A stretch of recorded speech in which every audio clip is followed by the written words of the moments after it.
So Shruti, tell the panel about yourself, your academic qualifications, your work experience, if any, and your main hobbies, very briefly. Yes, sir. So my name is Sruti Sharma. I have been a student of history. I was born in Bijnor, educated in New Delhi. I completed my graduation from St. Stephen's College, and currently I've just started my post-graduation in sociology from Delhi School of Economics. And I am constantly like to learn new things and explore new cultures through language, food, books, and cinema. And I'd like to see myself as an optimist. With the Stephens, in your background, and with the Delhi School of Economics, both are so internationally known institutions.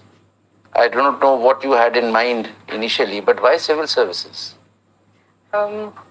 So there are a number of reasons why I want to pursue this profession.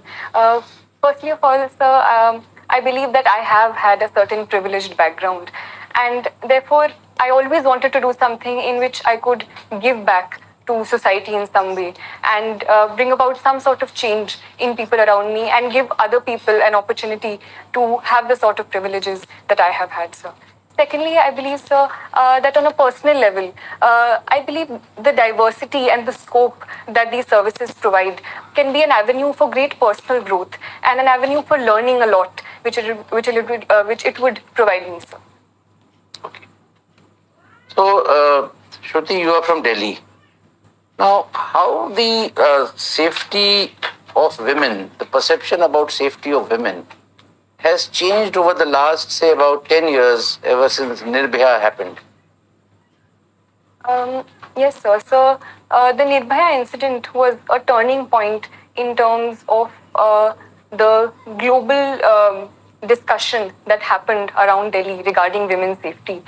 So, in a sense, it was a turning point, and a very bad incident set the precedent for a lot of good steps that were taken post that time period.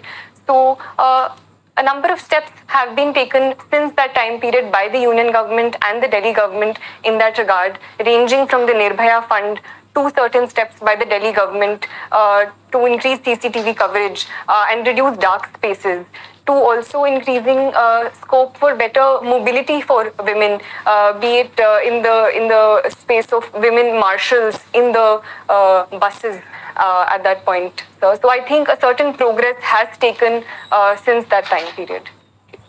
Presently, even if suppose in the case of, say, Punjab or J&K, right, Yes.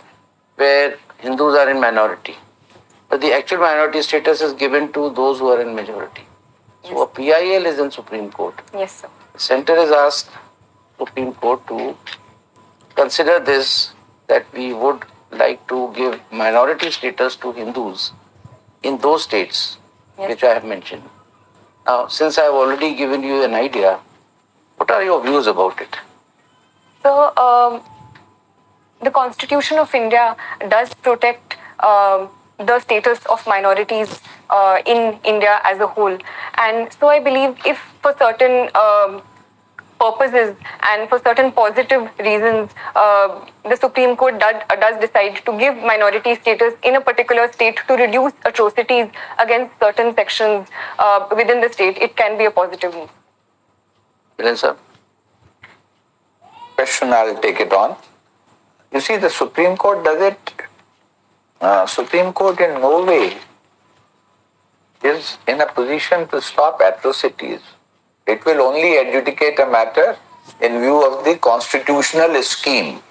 What does the Constitution provide? So how do you think it would stop atrocities on minorities, religious minorities at that? So if it can provide in the future a certain safeguards that the minority status can provide and certain special steps that can be taken for minorities in a particular state. Can you give any example when Supreme Court has provided safeguards, laid down safeguards?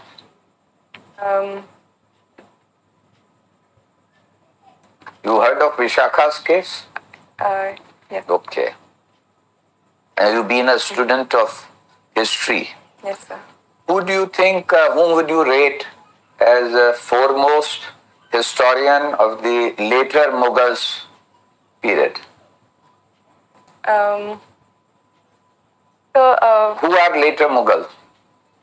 So I would say the period after the so-called fall of the Mughals or the decline of the Mughals, so post Aurangzeb, so would possibly be regarded So as the later Mughals. Beyond Aurangzeb are the later Mughals. Yes, sir. So which are not considered so high and mighty in the course of their achievements. Okay. Recently, there has been a talk. Certain people feel that there is a need to review and rewrite India's history. What is your take on that? So I personally believe that the writing and rewriting of history has been a continuous part and parcel of history since time and forever. And I believe rewriting of history is always a positive step. But at the same time, I believe this rewriting should be based on certain facts that history recognizes and the range of sources that history as a discipline recognizes. So if the rewriting is done in that regard, it can only lead to more positive debate and discussion in the long term. What do you understand by Warsaw Pact? The Warsaw Pact was a pact signed in 1955 in the context of the Cold War, led by the Soviet Union.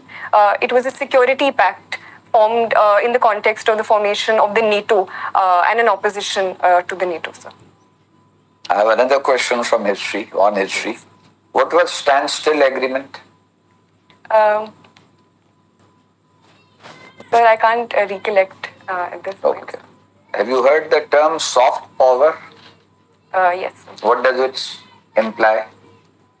So soft power is usually used in opposition to hard power, where hard power talks about a certain military might. Soft power, on the other hand, is the influence of culture and other aspects in increasing the might or the influence of a certain country or power over other powers. So cinema can also be one example of... Any other illustration of soft power in context of India?